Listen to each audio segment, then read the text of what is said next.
Hello दोस्तों, स्वागत है आप सभी का हमारे YouTube channel point of learning में। आज हम आपके लिए लेकर के आए हैं भारतीय संसद का जो उच्च सदन, जिसे हम राज्यसभा के नाम से भी जानते हैं, उस राज्यसभा से संबंधित सभी ऐसे महत्वपूर्ण प्रश्नोत्तर जो कि प्रतियोगी परीक्षाओं में, कॉम्पिटिटिव एग्जाम में बहुत बार या बार बार पूछे जाते हैं। उन सभी प्रश्नों को हमने आज के अपने इस वीडियो में शामिल किया है। वीडियो को बिना किसी देरी के शुरू करते हैं। इससे पहले अगर आप हमारे चैनल पर नए हैं या पहली बार आए हैं तो वीडियो को लाइक कर दें और हमारे चैनल पॉइंट ऑफ लर्निंग को सब्सक्राइब कर दें। साथ ही साथ बेल आइकन जरूर दबा दें, जिससे आने वाली सभी महत्वपूर्ण वीडियो की नोटिफिकेशन आप तक पहुंचती रहे। तो शुरू करते हैं बिना किसी देरी के। हम अपना आज का ये वीडियो सवाल नंबर 1 आपकी स्क्रीन पर जैसा कि देख सकते हैं आ चुका है। पहला प्रश्न, राज्यसभा में किस राज्य के प्रतिनिधियों की संख्या सर्वाधिक है? यानी राज्यसभा में वो कौन सा राज्य है जहां से सबसे अधिक प्रतिनिधि राज्यसभा में भेजे जाते हैं? Option A Uttar Pradesh, option B Andhra Pradesh, option C Madhya Pradesh, option D Bihar.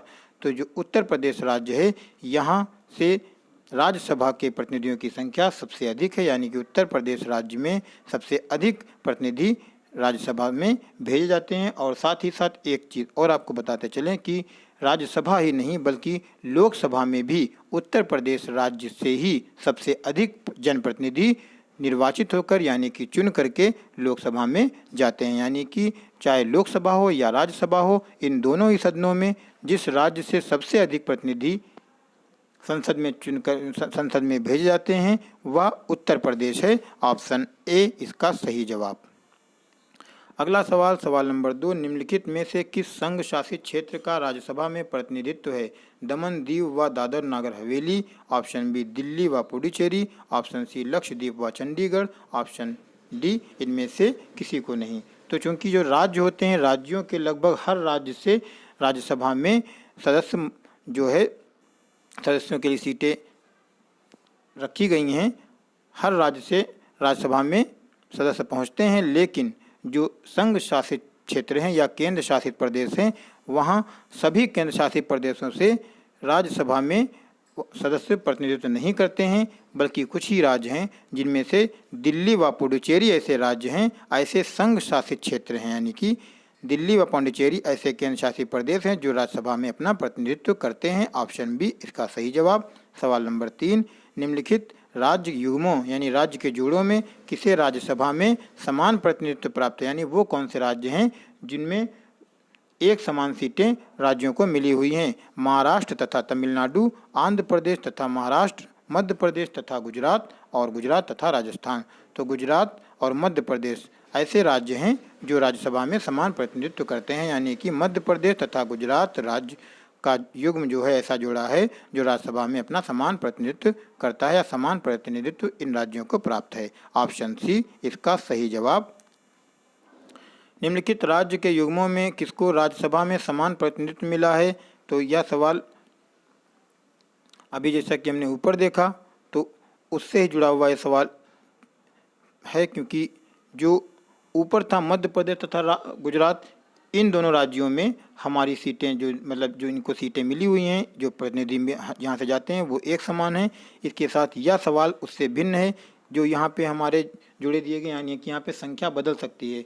वहाँ कुछ और संख्या हो सकती है, यहाँ पे कुछ संख्या और हो सकती है। तो इस हिसाब से आंध्र प्रदेश तथा मध्य प्रदेश, बिहार एवं पश्चिम बंगाल, उड़ीसा एवं राजस्थान या फिर उपयुक्त सभी, यानी ये जो यहाँ पे राज्यों के जोड़े दिए गए हैं, क्या राज्यसभा में समान प्रतिनिधित्व मिला है?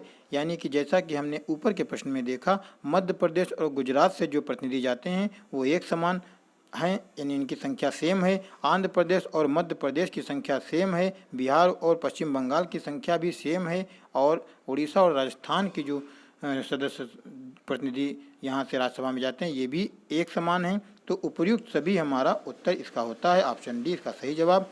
राज्यसभा के सदस्यों को नामित करने का अधिकार किसको है? राष्ट्रपति को है, उपराष्ट्रपति को है, न्यायपालिका को है, लोकसभा को है। तो राष्ट्रपति द्वारा राज्यसभा में 12 सदस्यों को मनोनीत किया जाता है। इस प्रकार से राज्यसभा में नामित करने का जो अधिकार है वह राष्ट्रपति को है। ऑप्शन ए हमारा सही जवाब है। अगला सवाल, राष्ट्रपति द्वारा राज्यसभा के कितने सदस्यों को नामित किया जाता है? 5 सदस्यों को, 12 सदस्यों को, कुल सदस्यों का 5वां भाग या 10 सदस्यों को?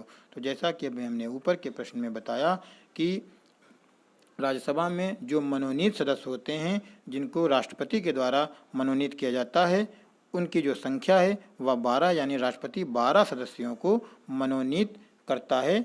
और यह सदस्य जो होते हैं यह अपने अपने क्षेत्रों में अपने अपने क्षेत्रों के विद्वान होते हैं या ख्यात प्राप्त लोग होते हैं। ऑप्शन बी सही जवाब, 12 सदस्य। अगला सवाल, संसद के किसी भी सदन के 2 सत्रों के बीच अंतराल किससे अधिक नहीं होना चाहिए? 12 महीने, 3 महीने, 6 महीने, 9 महीने। तो संसद का चाहे लोकसभा सदन हो चाहे संसद का राज्यसभा सदन हो, इन दोनों ही सदनों के बीच में 6 माह से अधिक का अंतराल नहीं होना चाहिए इनकी बैठकों के बीच में। इस प्रकार से जो ऑप्शन सी हमारा है 6 माह, इसका सही जवाब है। अगला सवाल, भारतीय संसद के अपर हाउस को किस नाम से जाना जाता है? तो जैसा कि हम जानते हैं कि ये भारतीय संसद के 2 भाग हैं, लोकसभा तथा राज्यसभा।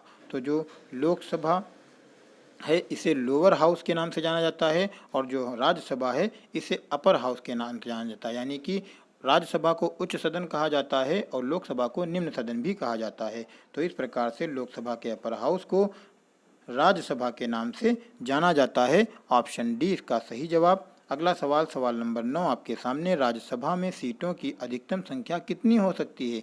यानी ज़्यादा से ज़्यादा राज्यसभा में कितने सदस्य हो सकते हैं?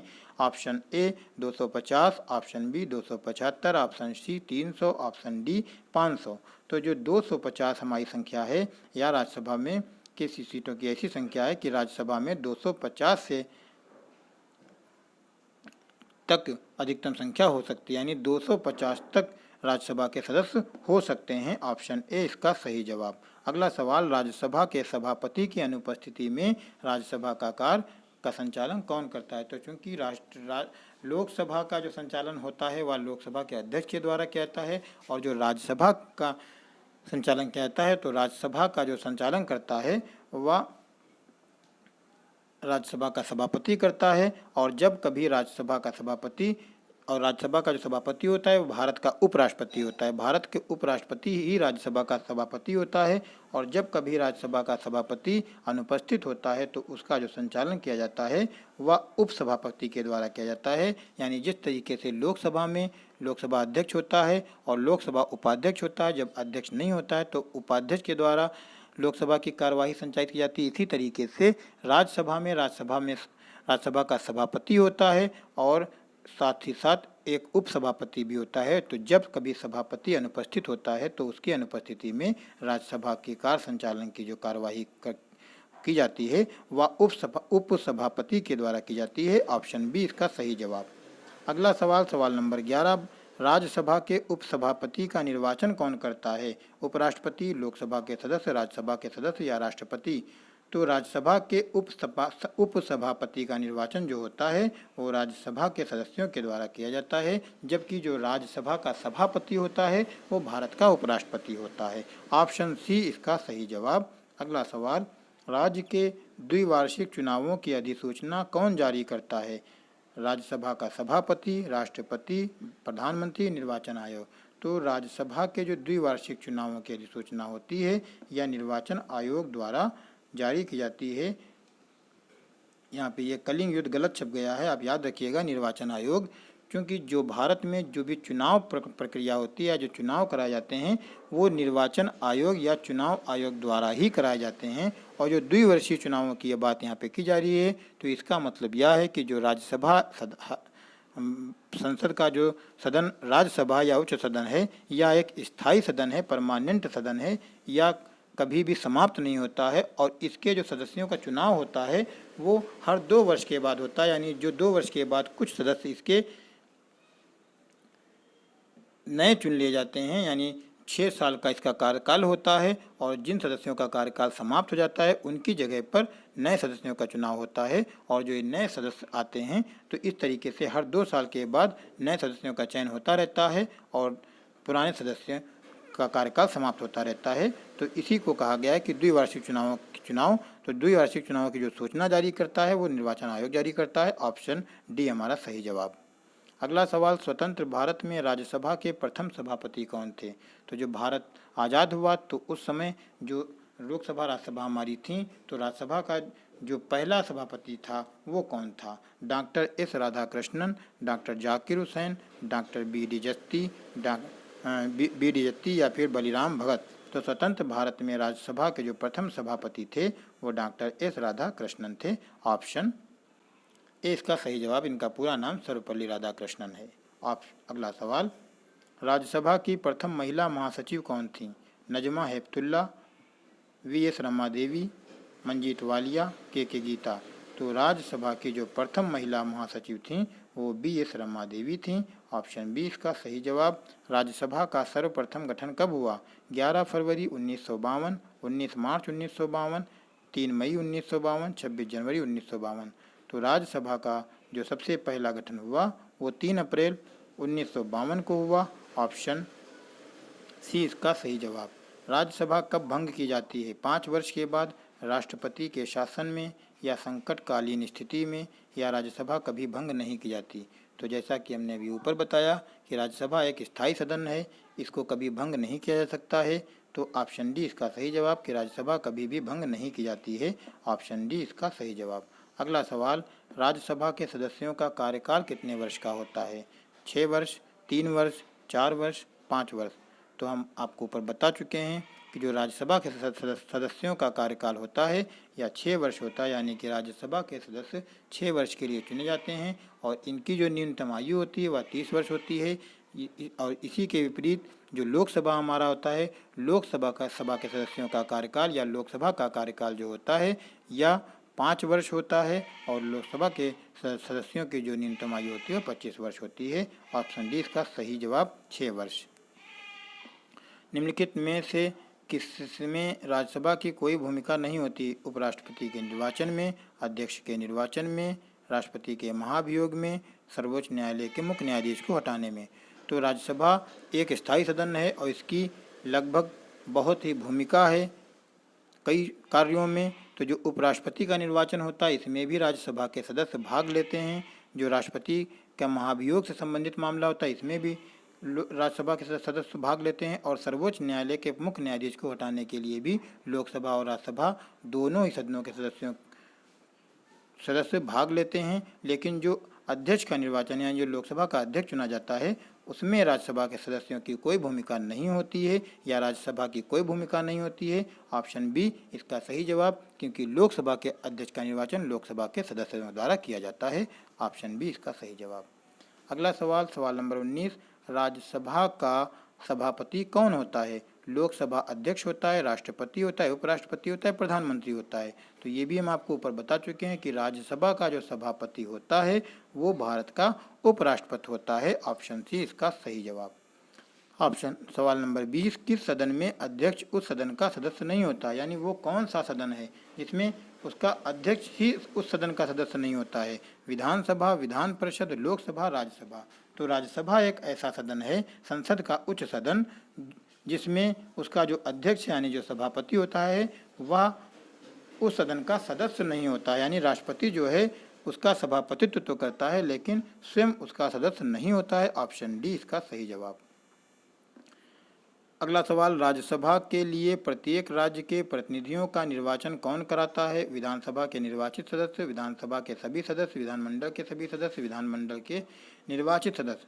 तो राज्यसभा के जो प्रत्येक राज्य के प्रतिनिधियों का निर्वाचन किया जाता है वह विधानसभा के निर्वाचित सदस्यों के द्वारा किया जाता है। यानी जो राज्यसभा के सदस्य राज्यसभा में चुन करके जाते हैं इसमें जनता द्वारा इनका चुनाव ना हो करके बल्कि विधानसभा के जो निर्वाचित सदस्य होते हैं जिनको जनता चुनती है उनके द्वारा इनका चुनाव किया जाता है। ऑप्शन ए इसका सही जवाब। अगला सवाल, राज्यसभा में राज्यों का प्रतिनिधित्व किस बात पर निर्भर करता है? राज्य के क्षेत्रफल पर, राज्य की जनसंख्या पर, उपर्युक्त दोनों पर, या फिर उपर्युक्त में से कोई नहीं। तो राज्यसभा में राज्यों का प्रतिनिधित्व जो है वह राज्य की जनसंख्या पर निर्भर करता है। ऑप्शन बी इसका सही जवाब। अगला सवाल, सवाल नंबर 23 आपके सामने, सर्वप्रथम किस फिल्म अभिनेता को राज्यसभा का सदस्य मनोनीत किया गया? यानी वो कौन सा फिल्म अभिनेता था जिसको सबसे पहले राज्यसभा में मनोनीत किया गया? और जो मनोनीत होते हैं या राज्यसभा के सदस्य जो होते हैं इनका मनोनयन राष्ट्रपति के द्वारा किया जाता है। Option A Sunil Dutt, option B Guru Dutt, option C Prithviraj Kapoor, option D Dilip Kumar. तो जो पृथ्वीराज कपूर फिल्म अभिनेता थे, इनको राज्यसभा का सदस्य सबसे पहले मनोनीत किया गया था। ऑप्शन सी इसका सही जवाब। अगला सवाल, राज्यसभा के लिए नामित प्रथम फिल्म अभिनेत्री कौन थी? वैजयंती माला, हेमा मालिनी, जयललिता, नरगिस दत्त। तो राज्यसभा के लिए जो प्रथम महिला अभिनेत्री नामित की गई वह जयललिता थी। ऑप्शन नरगिस दत्त थी। ऑप्शन डी इसका सही जवाब। नरगिस दत्त राज्यसभा के नामित होने वाली प्रथम फिल्म अभिनेत्री थी। अगला सवाल, निम्नलिखित में से कौन सा हिंदी साहित्यकार राज्यसभा का सदस्य था? रामधारी सिंह दिनकर, सुमित्रानंदन पंत, गोपाल दास, नीरज काका हाथरसी।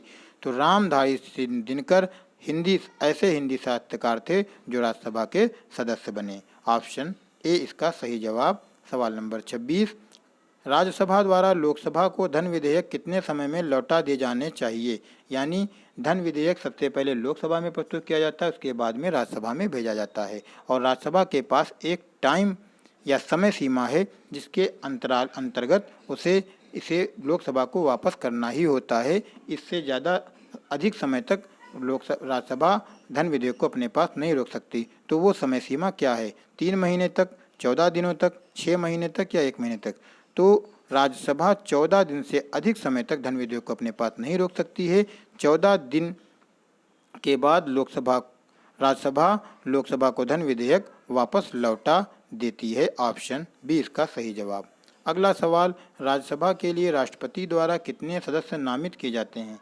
तो 15, 20, 12, 2 ये हम पहले ही बता चुके हैं कि राज्यसभा के लिए जो राष्ट्रपति द्वारा सदस्य मनोनीत किए जाते हैं, जो अपने अपने क्षेत्रों के विद्वान या ज्ञाता होते हैं, ये 12 सदस्य होते हैं। ऑप्शन सी इनका सही जवाब।